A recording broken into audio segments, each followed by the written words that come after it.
তারপর আসি আমরা অক্টাল সংখ্যা পদ্ধতিতে। অক্টাল আগেই বলছি, অক্টাল মানে কত? 8, মানে 0 থেকে 7 পর্যন্ত এই 8টা সংখ্যা নিয়ে, বা 8টা সংখ্যা না, 8টা অঙ্ক নিয়ে যে সংখ্যা পদ্ধতি গঠিত, এটা হচ্ছে অক্টাল সংখ্যা পদ্ধতি। যেমন কত হতে পারে? 1 3 7 8 কিন্তু হবে না, 1 3 7 8 4, এটা একটা অক্টাল সংখ্যা পদ্ধতি। কীভাবে চিহ্ন প্রকাশ করবে? এই যে অক্টাল মানে কত? 8। সবসময় ইংরেজিতে লেখার চেষ্টা করবে, বাংলা সাধারণত লেখা হয় না আইসিটির মধ্যে। তো অক্টাল 8 কীভাবে সংখ্যা পদ্ধতি প্রকাশ করব? এই যে এই 8-এর মাধ্যমে, যে এটা আমাদের বোঝাচ্ছে যে এটা অক্টাল সংখ্যা পদ্ধতি, এটা নির্দিষ্ট করে দিয়েছে। তো এটা এই অক্টাল সংখ্যা পদ্ধতিতে কীভাবে আমি দশমিক সংখ্যা পদ্ধতিতে রূপান্তর করব? বাইনারি যেরকম করছি ঠিক অনুরূপভাবে অক্টাল সংখ্যা পদ্ধতিতে রূপান্তর করব। এই 4 প্রথম আছে কত? 4 লিখলাম 4। এখন আমার বেস কত? 4 ইন্টু বেস কত? 8। সর্বপ্রথম এককের মানের জন্য কত হয়? পাওয়ার 0। তারপর প্লাস, এখানে তো লেখার জায়গা নেই, নিচে লিখে দিই প্লাস। আবার কত? 7 এর জন্য কত? 7 ইন্টু, মানে এখানে যে সংখ্যা থাকতে পারে, 7 থাকতে পারে, 6 থাকতে পারে, 5 থাকতে পারে, 0 থাকতে পারে, যা খুশি থাকতে পারে, কিন্তু ওই সংখ্যাটা অক্টালের মধ্যে থাকতে হবে। বাইনারির ক্ষেত্রে বাইনারির মধ্যে থাকতে হবে, মানে বাইনারি যে সংখ্যা দুটো নিয়ে গঠিত ওই সংখ্যার মধ্যে থাকতে হবে। অক্টালের ক্ষেত্রে অক্টাল যে সংখ্যা দুটো নিয়ে গঠিত ওই দুটোর মধ্যে থাকতে হবে। তো এখানের ক্ষেত্রে আমি একটা নিয়ে নিচ্ছি আর কি, মানে মন মতো নিচ্ছে সংখ্যা। তো এটা হচ্ছে 7 লিখলাম ইন্টু বেস কত? 8। মনে রাখতে হবে অক্টালের ক্ষেত্রে বেস 8, বাইনারির ক্ষেত্রে বেস 2, দশমিক ক্ষেত্রে বেস 10। কেননা দশমিক মানে 10, 10টা অঙ্ক নিয়ে গঠিত। বাইনারি মানে 2, মানে 2টা অঙ্ক নিয়ে গঠিত। অক্টাল মানে 8, 8টা অঙ্ক নিয়ে গঠিত। 0 থেকে 7, 8টা অঙ্ক।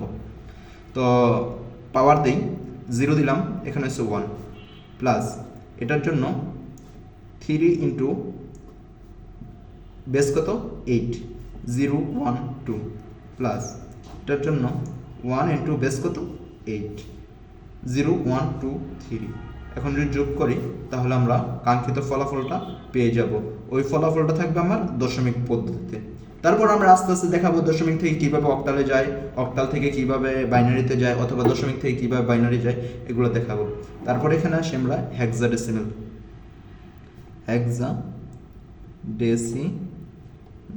হেক্সাডেসিমেলের সংখ্যা কয়টা?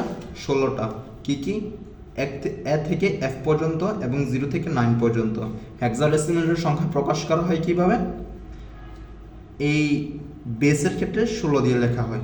যেরকম চারটা জিনিস বলে নিই, 0 9, 9-এর পর এ, তারপর বি, তারপর সি, তারপর ডি, সি ই এফ, বা এরকম যেতে থাকবে, ব্লা ব্লা ব্লা। তো দশমিক সংখ্যার ক্ষেত্রে আমরা হিসাব করি যে 1 2 3 4 5 6, এখানে 9 আসলো। 10-এর জায়গা দখল করছে কে? এ। 11-এর জায়গা দখল করছে কে?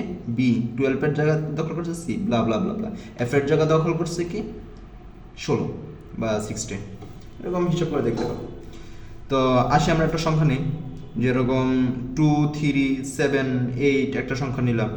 এটা কি সংখ্যা পদ্ধতিতে? বাইনারি হবে? কখনো না। কি হতে পারে? দুইটা হতে পারে, হেক্সাডেসিমাল হতে পারে, দশমিক হতে পারে। অক্টাল কিন্তু হবে না, কারণ 8 আছে। তো হেক্সাডেসিমাল ক্ষেত্রে কি নিব? 16, কারণ হেক্সাডেসিমাল মানে 16টা সংখ্যা নিয়ে অঙ্ক নিয়ে গঠিত, এর জন্য বেস 16। তো দশমিক সংখ্যা যদি রূপান্তর করি, বা আমরা সাধারণ নিয়মে যেটা, বা আমাদের সচরাচর যেটা যদি মান বের করি, তাহলে এটার জন্য কি লিখব? 8 ইন্টু বেস কত? 16। 8 কোন অবস্থানে আছে? একক অবস্থানে, এর জন্য 0 প্লাস 7-এর জন্য লিখব 7 ইন্টু 16, কত অবস্থানে আছে? দ্বিতীয় অবস্থানে, 0 1। তারপর লিখব প্লাস 3 ইন্টু বেস 0 1 2, তারপরে এরকম লিখব। তারপর একটা যতটুকু সংখ্যা আমার আছে সবগুলো ব্লা ব্লা ব্লা দিয়ে লিখব। তারপর একটা যোগ করব, যোগ করে ক্যালকুলেটরে যোগ করব, যোগ করে মান পাবো, ওইটার এসে ডেসিমেল দিয়ে দেবো। কারণ আমরা এটা কিসে রূপান্তর করছি? ডেসিমেলে। এখানে সবগুলো সংখ্যা কিসে রূপান্তর করা হয়েছে? ডেসিমেলে। তারপর আমরা আস্তে আস্তে দেখবো হেক্সাডেসিমেল থেকে কীভাবে বাইনারিতে যায়, হেক্সাডেসিমেল থেকে কীভাবে অক্টাল যায়, এগুলো আস্তে আস্তে দেখবো।